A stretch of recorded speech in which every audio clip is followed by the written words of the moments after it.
Monsieur le Premier ministre, les résultats du baccalauréat session de juin 2013 ont mis à nu le système éducatif tchadien.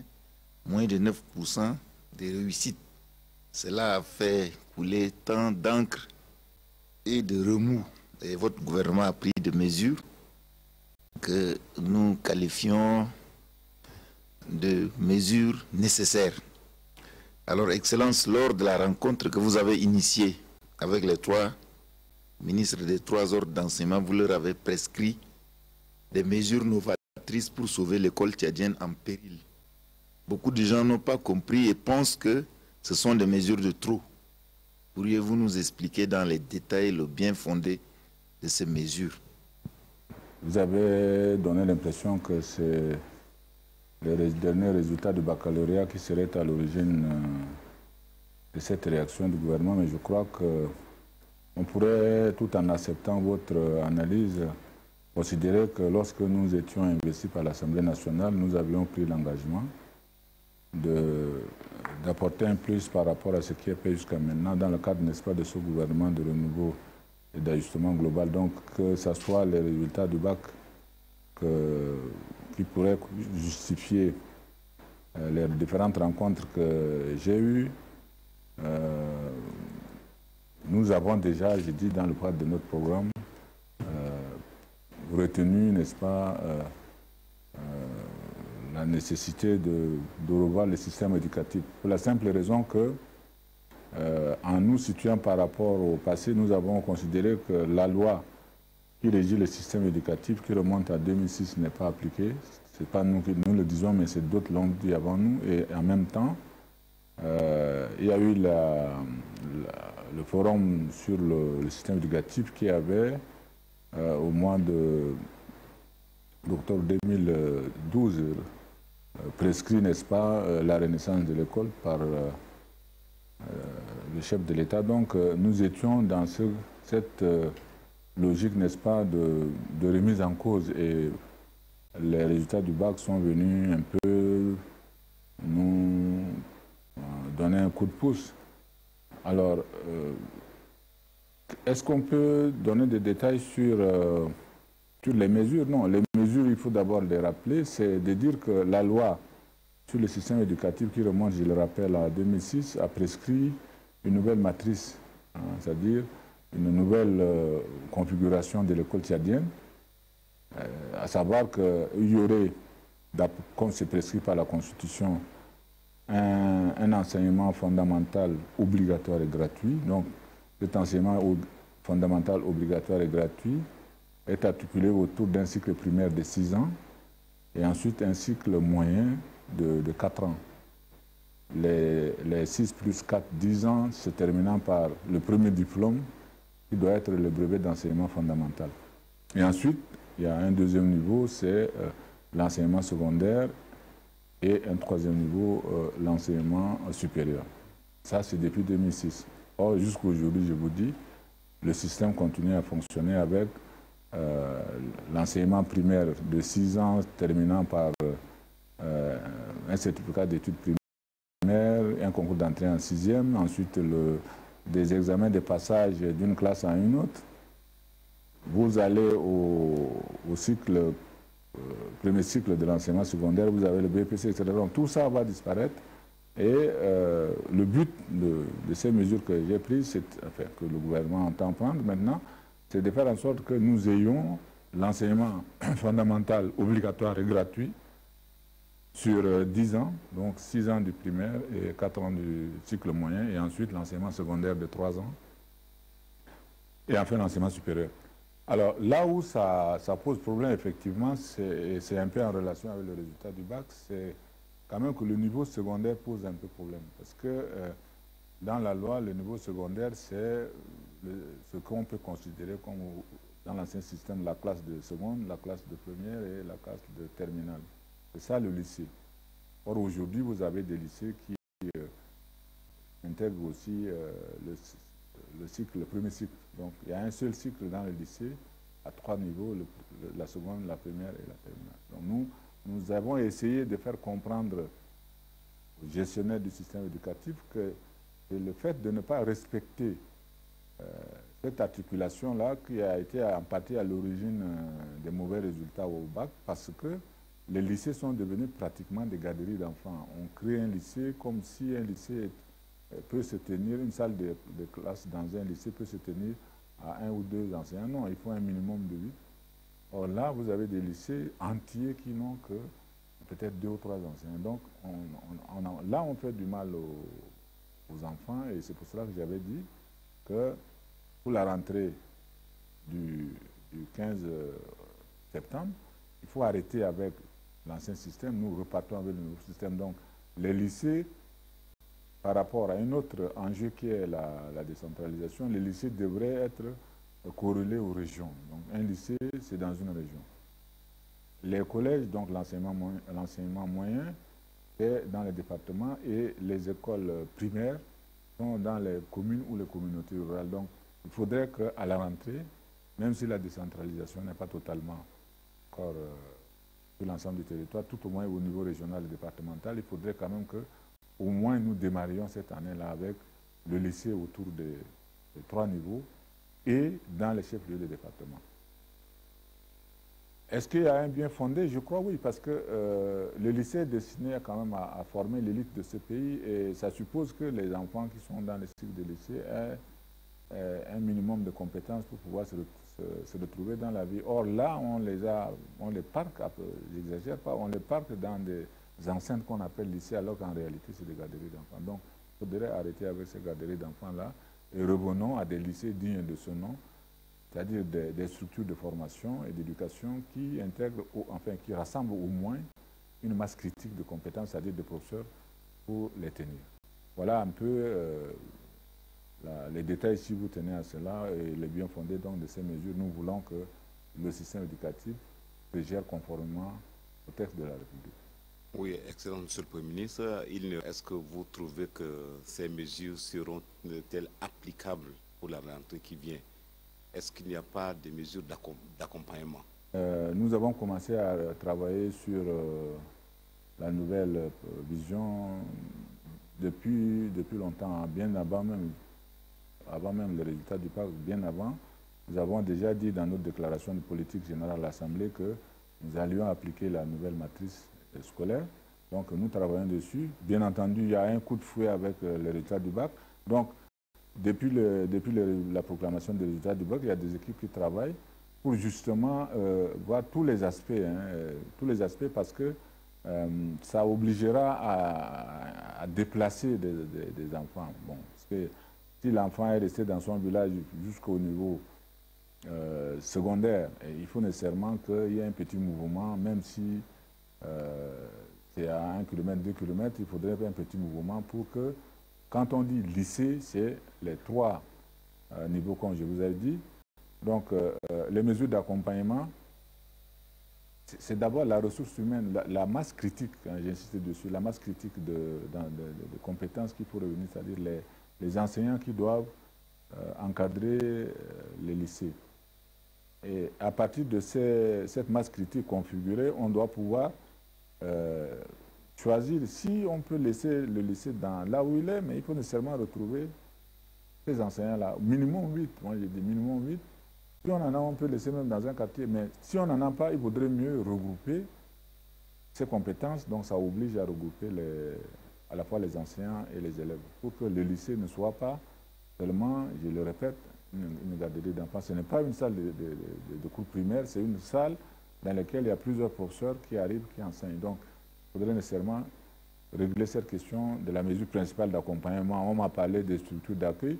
Je ne pense pas que cela puisse être un obstacle insurmontable. L'État a construit un certain nombre d'infrastructures, particulièrement depuis que nous sommes entrés en production pétrolière, parce que il ne faut pas quand même se voiler la face. Pendant longtemps, on a considéré simplement comme nécessitant une intervention le cycle primaire. La plupart des bailleurs de fonds n'intervenaient que dans le cycle primaire. Donc l'enseignement primaire a beaucoup de bâtiments, mais l'enseignement secondaire pratiquement n'en a pas. Donc depuis l'entrée du pays dans l'ère pétrolière, on a construit quand même un certain nombre d'établissements d'enseignement secondaire. Et avec ces établissements-là, une rationalisation, alors le mot n'est pas assez fort, une rationalisation à la fois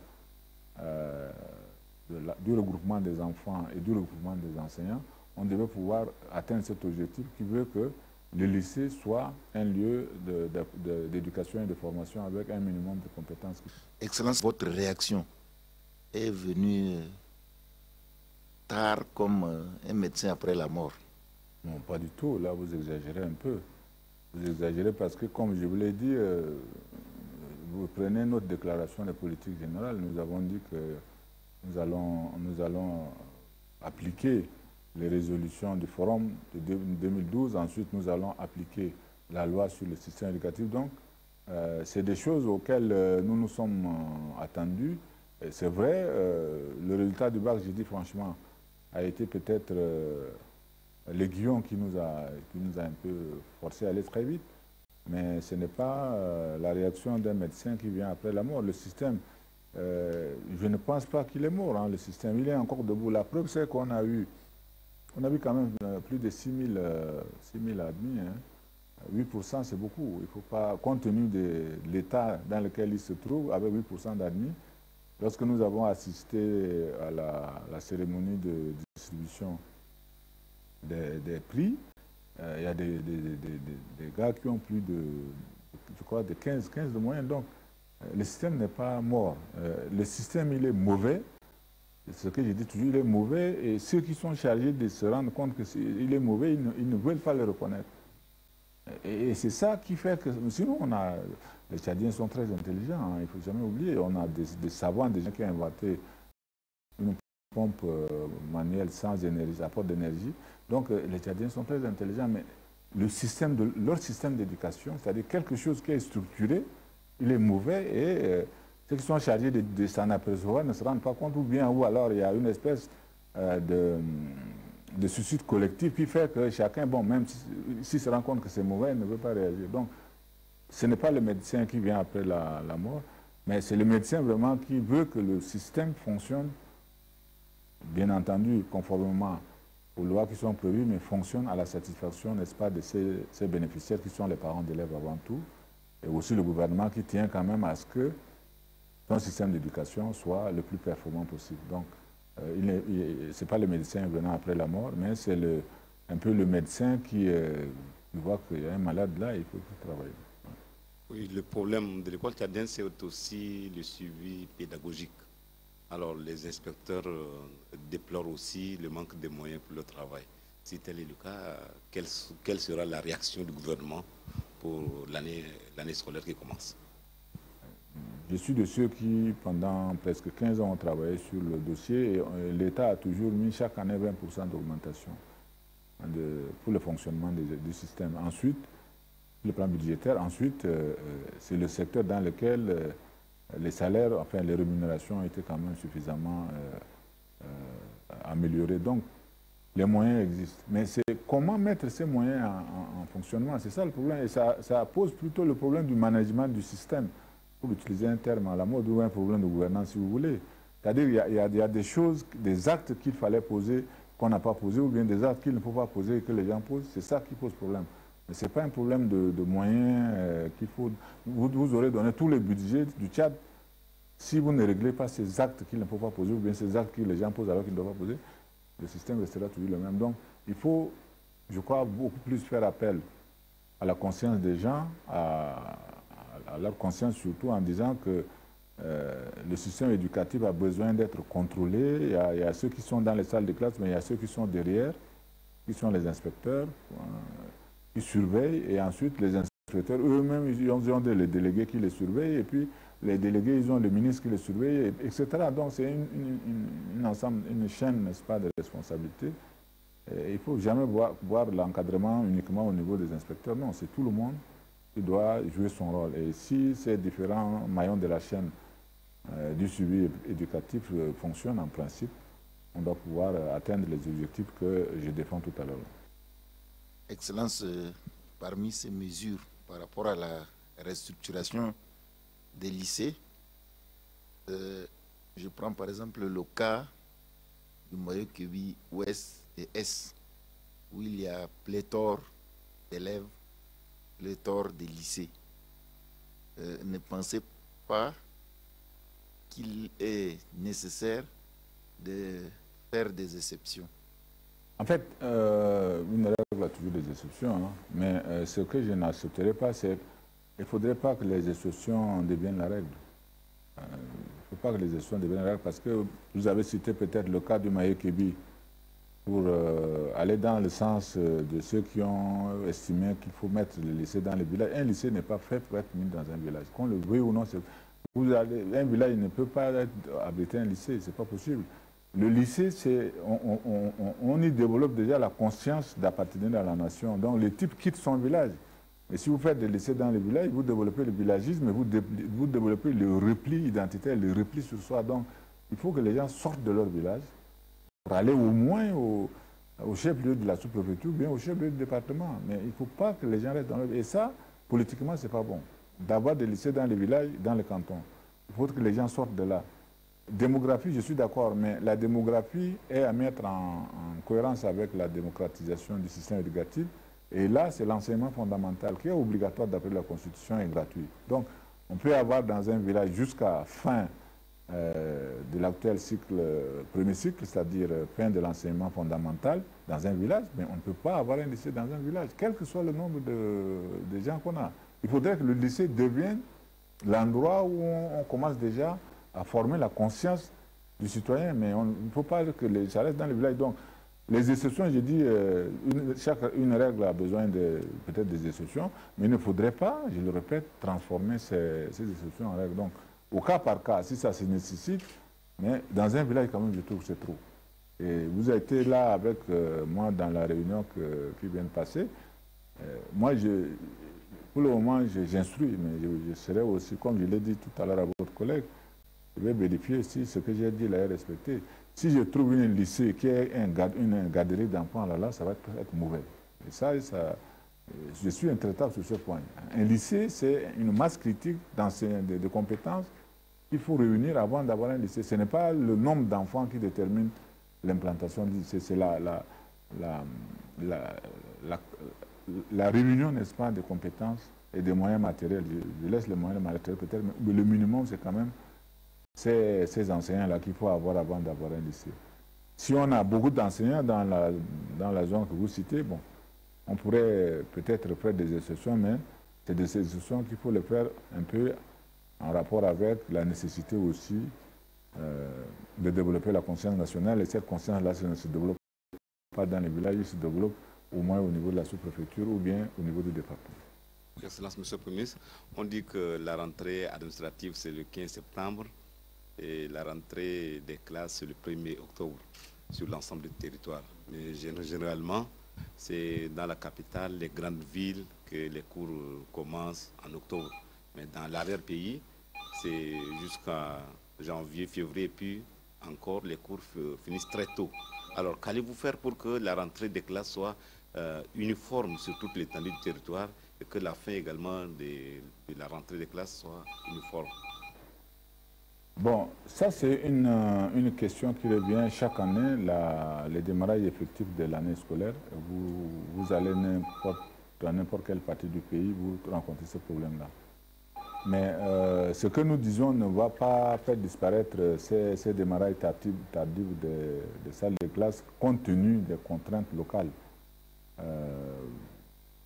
Ce n'est pas parce que j'ai dit qu'il faut appliquer la nouvelle loi qu'il n'y aura pas de la paille, par exemple, pour construire les salles de classe de fortune, ou bien les enseignants qui sont affectés, qui traînent un peu, etc. Donc, tous ces problèmes-là, nous en avons totalement conscience. Mais notre démarche vise justement à faire limiter, même si on ne peut pas le faire cesser, à faire limiter ces retards souvent pris un peu de manière très gauche. Je cite un exemple, un enseignant qui est affecté, il traîne ou alors il s'en va, il prend son certificat de prise de service, il revient, il amène à se faire enregistrer à la fonction de la... Bon, vous voyez, le temps que ça prend. Donc, ces genres de situations qui sont à notre portée, nous allons les traiter. Vous avez aussi la question des transports des enseignants. Et souvent, on laisse traîner, c'est les députés qui s'en occupent, c'est les associations locales qui s'en occupent. Ça, c'est des choses que nous devons traiter rapidement. Mais il faudrait faire en sorte que, même s'il y a un retard, peut-être un retard d'une semaine, 2 semaines, mais quand vous avez dans le passé tout le premier trimestre qui n'est pas fonctionnel. Et là, évidemment, vous aurez une année scolaire sur 3-4 mois, et puis alors avec des résultats qui sont désastreux. Donc, je suis totalement conscient de cette lacune-là, justement, il faut appeler les choses par leur nom, cette lacune qui fait que les difficultés locales, hein, soit qu'il n'y ait pas de salle de classe, soit parce que les enseignants ne sont pas là, enfin, ces difficultés locales-là n'interfèrent pas sur la nécessité de faire démarrer l'école à date fixe, enfin, cette date du 1er octobre. Excellence, il y a aussi un des mots qui mine le système éducatif tchadien, c'est les frustrations au niveau de la promotion. Des stagiaires sont nommés au poste de responsabilité au détriment des enseignants chevronnés. Qu'est-ce que le gouvernement du renouveau et de l'ajustement global entend prendre comme mesure pour rétablir la justice? C'est plutôt une question de bon sens.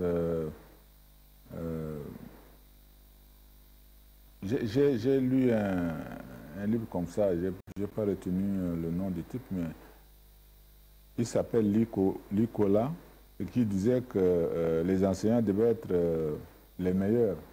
C'est les meilleurs qui doivent enseigner les autres, puisqu'il est question, n'est-ce pas, de construire une personnalité, de développer une conscience nationale. Donc, l'enseignement n'est pas fait, ou bien l'acte éducatif n'est pas fait justement pour être exécuté par des médiocres. Médiocre, peut-être congénital, mais médiocre par le fait qu'il est inexpérimenté. Donc, c'est des choses qui vont demain. C'est pour cela que je dis ça ne devrait pas poser de problème, mais puisque vous posez la question, il faudrait bien que je le dise à ceux qui ont la responsabilité justement de pourvoir à ces besoins-là, de faire un peu attention, parce que comme disait le président Bamaï de la Fédération des parents d'élèves, n'est pas parent d'élèves qui le veut. Être parent d'élèves, ça s'apprend. Donc ça s'apprend. Il faudrait que les gestionnaires soient des gens qui sont formés à cela et que chacun démarre par là où il peut. Mais être stagiaire et souvent être à la tête des gens qui sont plus expérimentés, ça fait des frustrations, je suis d'accord avec vous. Et là, les ministres qui sont en charge du secteur doivent faire un effort. Je le dis, moi, je parle maintenant, mais je sanctionnerai, parce que c'est généralement ça qui pose problème. Je sanctionnerai. Je parle maintenant en disant, nous devons avoir un système qui fonctionne selon les normes. Dans toute institution, lorsque les choses élémentaires liées à l'ancienneté, liées à la prérogative, liées souvent même à l'âge, tout ça ne sont pas respectées, vous ne pouvez pas obtenir les résultats escomptés. Donc, il faudrait que nous partagions cette vision-là en disant que ce n'est pas pour dire qu'il faut chasser X pour mettre Y, mais il faut, pour utiliser un terme qui est très à la mode, mettre l'homme qu'il faut à la place qu'il faut. Et ça, nous serons vraiment très regardants. Tout au moins parce que c'est des postes techniques, hein, ce n'est pas des postes politiques où on peut mettre n'importe qui. Un directeur de collège ou un directeur d'école, c'est quand même un minimum. Quelqu'un qui a un minimum de connaissances pédagogiques. Je l'ai dit, je l'ai vu. Vous avez des écoles primaires dirigées par des maîtres communautaires, c'est vraiment une catastrophe. Ou bien vous avez des lycées qui sont dirigés par des directeurs, des professeurs de CG, alors que vous avez des professeurs certifiés. Donc, tout ça, c'est des anomalies qu'il faut corriger. Je ne pense pas que ça posera beaucoup de problèmes.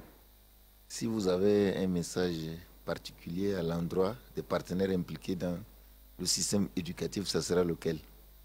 Ce système-là, sa gestion nous incombe collectivement, qu'ils soient parents ou enseignants, sa gestion nous incombe et les résultats qui sont aujourd'hui obtenus en termes de rendement interne du système ne sont pas de nature à nous laisser indifférents. Ils ne sont pas de nature à nous laisser indifférents. Nous devons rechercher les voies et moyens pour sortir de la situation actuelle. Naturellement, les parents d'élèves, il faut leur tirer son chapeau, ils ont fait le maximum. C'est peut-être grâce à eux que quelques résultats ont été obtenus. La preuve, justement, c'est que dans l'enseignement privé où ils sont fortement impliqués, avec un encadrement, les résultats sont très bons. Dans l'enseignement public, je crois que la tendance est plutôt à les rançonner et les résultats sont ce que vous connaissez. Donc, je les encourage, je les remercie, je les encourage, les parents d'élèves, à continuer à maintenir leur contribution au profit de l'école. On les a organisés, c'est Kiera, d'ailleurs, on les a organisés en association et je crois qu'ils continueront ce travail-là. Aux enseignants et aux partenaires syndicaux, nous avons toujours répondu, le gouvernement a toujours répondu à leur attente. Aujourd'hui, nous sommes un peu gênés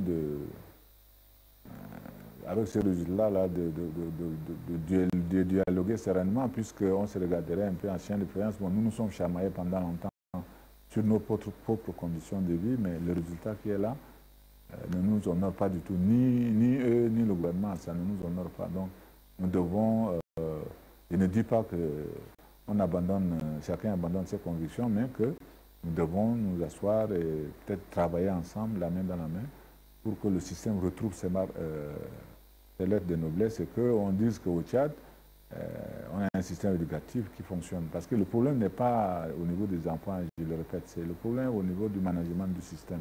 L'État met suffisamment de moyens, mais le système, il est mauvais. Donc, ces partenaires-là doivent comprendre notre cri de cœur. C'est un cri de cœur que je leur lance. Nous avons naturellement aussi les partenaires en développement qui sont des partenaires techniques et financiers d'origine étrangère qui sont avec nous, qui sont généralement des institutions pédagogiques, mais aussi des institutions de financement de l'éducation. Leur apport nous a été toujours d'une très grande utilité. Malheureusement, le résultat que nous avons peut-être va les décourager, mais je leur demande personnellement de ne pas se décourager. Nous sommes en ajustement structurel en ce moment et l'école figure vraiment en bonne place. On nous demande même de mettre encore les moyens dedans. Parce qu'on considère que l'investissement le plus sûr pour l'avenir, c'est l'investissement dans l'homme et l'investissement dans l'école. Donc, nous devons continuer à investir dans l'école, quels que soient les résultats qui sont là et que nous devons travailler, n'est-ce pas, à améliorer. Merci.